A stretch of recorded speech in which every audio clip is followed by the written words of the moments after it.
Next on our agenda is, let's see if I even have it right. Yep. So we're at department head presentations, and that's item 8. With that, I will give it over to CAO Parker, and she will go from there. Thank you, Chair. Thank you, Board.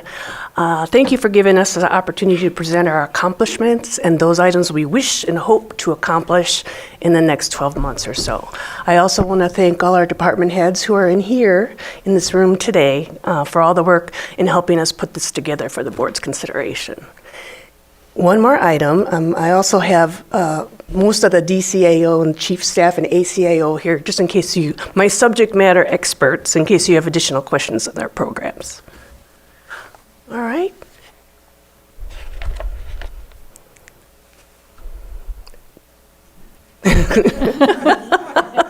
Press the button.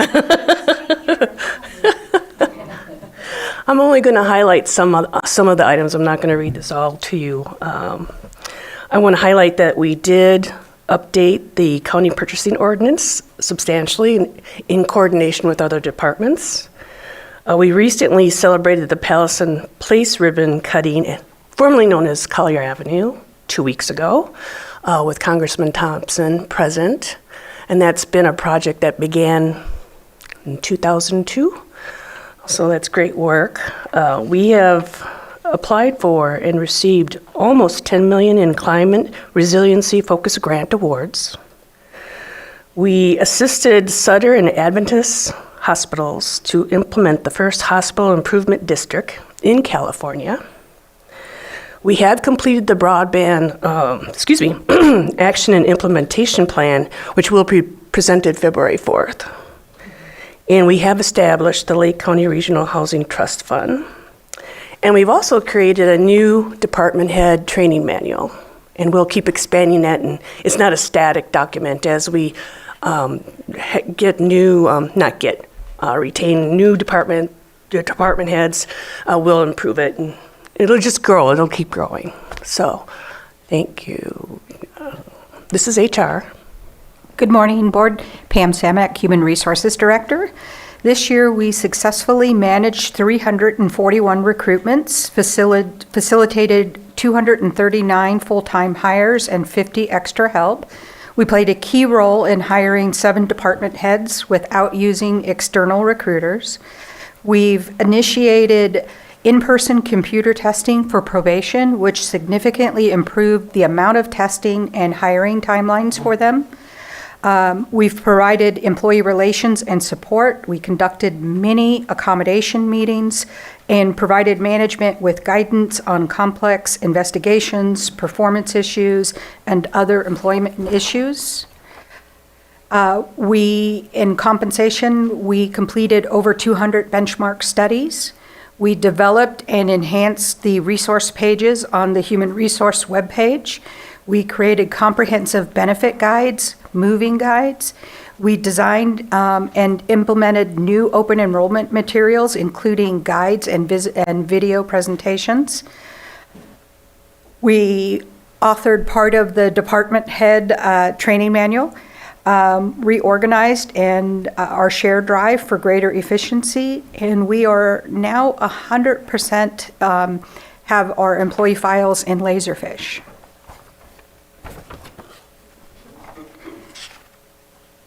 This goes over kind of what I already went over. We did 341 recruitments, 239 hires, 50 extra help.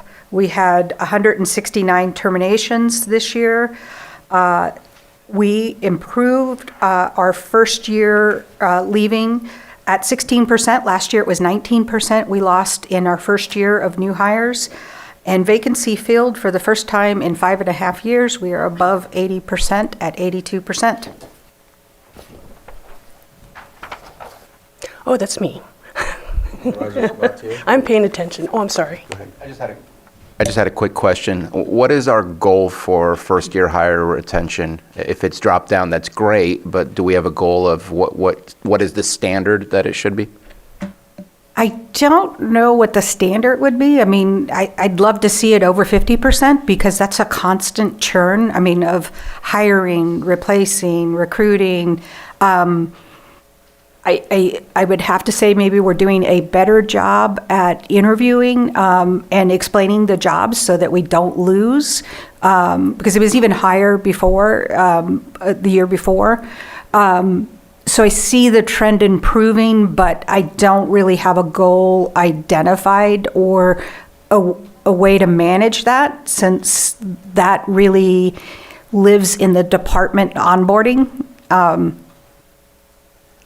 And I appreciate that you're sharing the number with us. I know in our conversation, I think it might have been last year, if not the year before, with Robert Bendorf. He asked me that question, and I was not able to respond at all, and talked about his work in other counties, such as Yolo County, and having reduced it greatly. And so I'd love to know what the standard is across counties. I'm sure that's probably easy to grab somewhere, but just to see where we are in comparison, and glad to see we're going in the right direction. So thank you.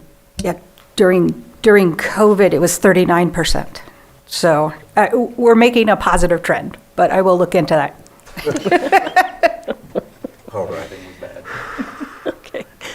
It's me again. Yes. So what we hope to achieve in administration, again, is a CIP program and plan in coordination with other departments, the completion of the Housing Action and Implementation Plan, and whatever next steps or phases will follow that, the completion of the Trails Housing and Economic Development websites, the integrated web map to encourage development in Lake County, the advancement of the Climate Adaptation Plan and Adaptation Plan, and Climate Vulnerability Analysis.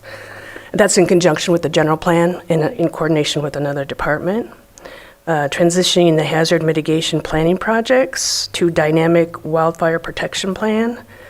Relaunch the Konocti Trails website. We plan to do that in February. A new economic development website, again, probably during the first quarter of 2025. And again, grant funding to enhance climate and wildfire resiliency. Real quick, I just wanted to highlight Yes. that you mentioned the capital improvement plan. Yes. And I know that there's been other, input from the public or from commenting that talks about different structures that are needed and whatnot. And I know that when we went through this process, a lot of those have been not added but considered Yes. to move forward with. So I just wanted to highlight that because I know it's been brought up. I didn't want to elongate that discussion at the time, but I just wanted to highlight it because you mentioned it. So, Yeah, I think the great thing about the CIP is that it's an ever-evolving document, and as our needs, wants, desires, or in the event of some extraordinary event, what we need changes, it's an easy update on behalf of the board and the community. thank you. Okay. All right. I don't know where we're at, but if you're, Yeah. I'll give it back to you. Pam's next. So Human Resources is committed to being a partner in overall organizational success. We want to continue to maintain a collaborative and integrated process for HR service delivery. Our priority is on recruitment and hiring to reduce our vacancy rate. This year, we've got some major projects. We are implementing a NeoGov recruiting module currently as we speak, which should also help with our hiring and more targeted recruiting. We are currently implementing a benefit administration module. Towards the end of the year and into the following year, we'll be implementing a new HRIS system. We would like to work on, time permitted this year, computerizing and automating the orientation process so that it's not quite so paper, that it can integrate with our new system and the information flows in without having to be manually entered multiple times. We will be working on union negotiations coming very soon. We will continue to update our policies and procedures and ongoing training.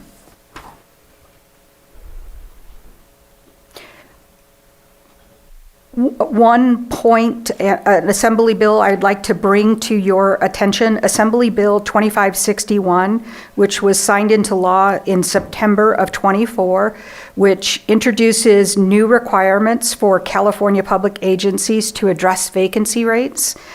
This law requires that the public agency present our vacancy rate at least once a year, once per fiscal year. We're required to identify any changes in policies, procedures, recruitment activities that may lead to better hiring. In addition, if our vacancy rate drops below 20% by bargaining unit, we would, upon request by the union, have to provide the total number of vacant jobs, the total number of applicants, the average time to hire, and we would have to give them opportunities to discuss and improve compensation and working conditions. So that would be in a public hearing. That was below or above 20%? Above, sorry. Okay. I had the same question. You too. Okay. Supervisor Sabatier. I believe you showed us the, some numbers, but I don't know that those numbers stated specifically the current vacancy rate. The current vacancy rate is 82%, or we're filled to 82%. 18% vacancy. I just went- Thank you. Sorry. That's okay. Major pause. Which is the first time in 5.5 years since I've been here that we've managed to get above 78% consistently. Good job. CAO. Thank you, Chair. That concludes our presentation. And again, our subject matter experts are here if you have any questions on their specific programs, if you're so interested. A comment from the board? All right, public input. If there's anyone that would like to comment on what's been presented, please come up to the microphone. All right, anybody on Zoom? Yes, we have Margot Kumbara. All right, Margot, if you can unmute, you have 3 minutes. State your name for the record.